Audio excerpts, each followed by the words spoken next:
Election പ്രഖ്യാപിച്ച സ്ഥിതിക്ക് ഇനി എല്ലാ ഒലപ്പാമ്പുകളും തലപൊക്കാൻ തുടങ്ങും.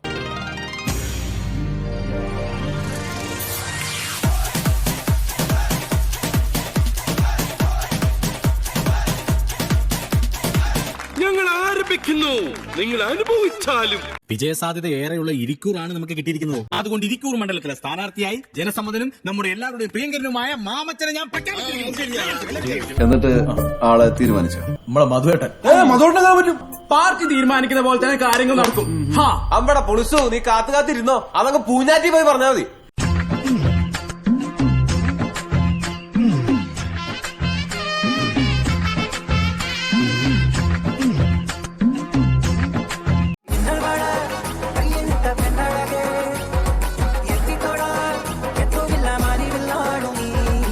വോട്ട് മുഴുവൻ കേട്ടോ. നിങ്ങക്ക് ഈ മണ്ഡലത്തിലാണോ വോട്ട്? ഞാൻ കള്ളോട്ട് ചെയ്യും. ഓഹോ, ഞാൻ ആനിക്ക് വേണ്ടി വർക്ക് ചെയ്താലോ എന്ന് ആലോചിച്ചു. എന്താന്ന്? അല്ല, എപ്പോഴും കൂടെ കണ്ടു നടക്കാലോ. ഇതിനെയൊക്കെ കാണുമ്പോഴാ വീട്ടിലിരിക്കുന്നതിനൊക്കെ എടുത്ത് കിണറ്റിയിടാൻ തോന്നുന്നത്.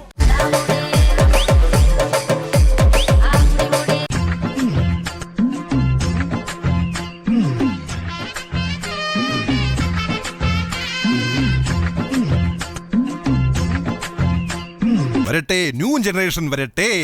സഖാവേ, പൊടിക്കൂടെ ചിഹ്നം. ഓക്കെ.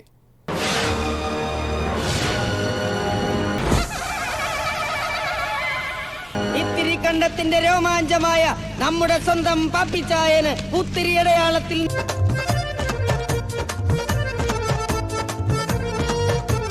അറിവിന്റെ നിറകുടമായ ആനി ടീച്ചർക്ക് പുസ്തകമടയാളത്തിൽ നിങ്ങളുടെ വിലയേറിയ ഒരുപാട് തെരഞ്ഞെടുപ്പുകൾക്ക് ഞാൻ പോസ്റ്റർ ഒട്ടിച്ചിട്ടുണ്ട്. ഭയങ്കര രാശിയുള്ളവനാ ഞാൻ പോസ്റ്റർ ഒട്ടിച്ച ഒരു സ്ഥാനാർത്ഥിയും ഒരു ഇലക്ഷൻ ഇന്നേ വരെ ജയിച്ചിട്ടില്ല. എന്റെ നാട്ടിലെ വെണ്ണിലാവു നീ നല്ല പാപ്പിച്ചായ, തൊട്ടതൊക്കെയും പൊന്നുപോലാക്കും നാടിൻ കൂട്ടുകാരാ. ആരിവിടെ യുപി സ്കൂളിനു കമ്പ്യൂട്ടർ കൊടുത്തു, ആരിവിടെ വെയിറ്റിംഗ് ഷെഡിനു ടൈൽസ് വിരിച്ചു. ഉള്ളം നിറഞ്ഞ് സ്നേഹം തരുന്ന ആനി ടീച്ചർക്ക് പട്ടയമടിച്ച് മൂസായി നടക്കും പാപ്പിക്കില്ല. തെണ്ടിക്കോ പിരിവെടുത്തോ മോട്ടിച്ചോ എനിക്കറിയണ്ട. വൈകുന്നേരം ആകുമ്പോ 200 ഫ്ലെക്സ് കയറണം ടൗണില്. ഇതിപ്പോ ഫ്ലെക്സ് എത്ര അടിച്ചു? 350. ഓഹോ, അപ്പൊ പോസ്റ്ററോ 3000. പിന്നെ ഇതുപോലത്തെ ബ്ലാക്ക് ആൻഡ് വൈറ്റ് പോസ്റ്ററുകൾ 12,000 പുറത്തൊട്ടിച്ചിട്ടുണ്ട്.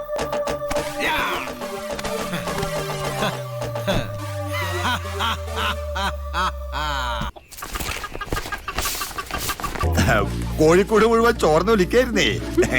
അല്ലെങ്കിലും ചേട്ടൻ ഇനി ഇതിന്റെ ആവശ്യമൊന്നുമില്ലല്ലോ. സ്വതന്ത്രനായി മത്സരിക്കുന്നത് ഇവിടുത്തെ രാഷ്ട്രീയ കച്ചവടക്കാരോട് ജനങ്ങൾക്കുള്ള പ്രതിഷേധം അറിയിക്കാനാണ്.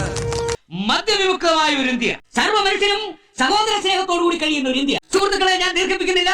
ദീർഘിപ്പിച്ചോളൂ. എന്താ ധൃതി? ഇന്ന് വേറെ എവിടെയെങ്കിലും പ്രസംഗം ഒക്കെ തേക്കൊള്ളവനാണ് ഞാനെന്ന കാര്യം നിങ്ങൾക്കറിയാമല്ലോ. പ്രിയ പെട്ടവരെ, പണ്ടൊരിക്കൽ ഞാൻ തമിഴ്നാട്ടിലേക്ക് തീർത്ഥയാത്ര പോയപ്പോൾ അവിടെ ഒരു സ്ഥലത്ത് 1 രൂപയ്ക്ക് 1 കിലോ അരി കൊടുക്കുന്നത് ഞാൻ കണ്ടു. എന്തുകൊണ്ട് ആ പദ്ധതി ഇവിടെ നടപ്പിലാക്കുന്നില്ലെന്ന് ഞാൻ ചിന്തിച്ചു. വെറും വാഗ്ദാനം കിട്ടുകയല്ല, അതുകൂടെ മനസ്സിലായില്ലേ? വരൂ. തോമാചായനെന്തി ഇതെന്നെ ഉണ്ടാക്കുന്നത്? നല്ല അസലും മീൻകറി, വായിന്ന് വെള്ളം വരുന്നു.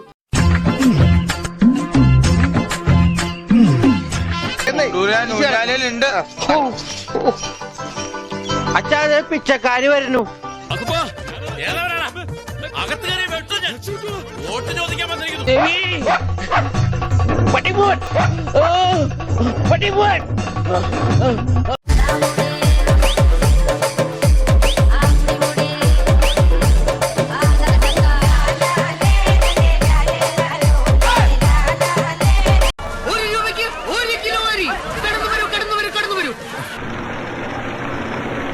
ഇതൊരു ലോഡ് കൊണ്ട് ഒന്നും ആവില്ല.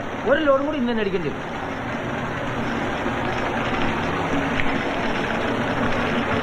നിങ്ങൾ ഈ രാഷ്ട്രീയക്കാർക്ക് വേറെ ഒരു പണിയില്ലേ? രാഷ്ട്രീയം തന്നെ ഒരു തൊഴിലാ ഇവിടെ. This is the world's biggest comedy, babe. It's called Indian politics. അനിയ നിൽ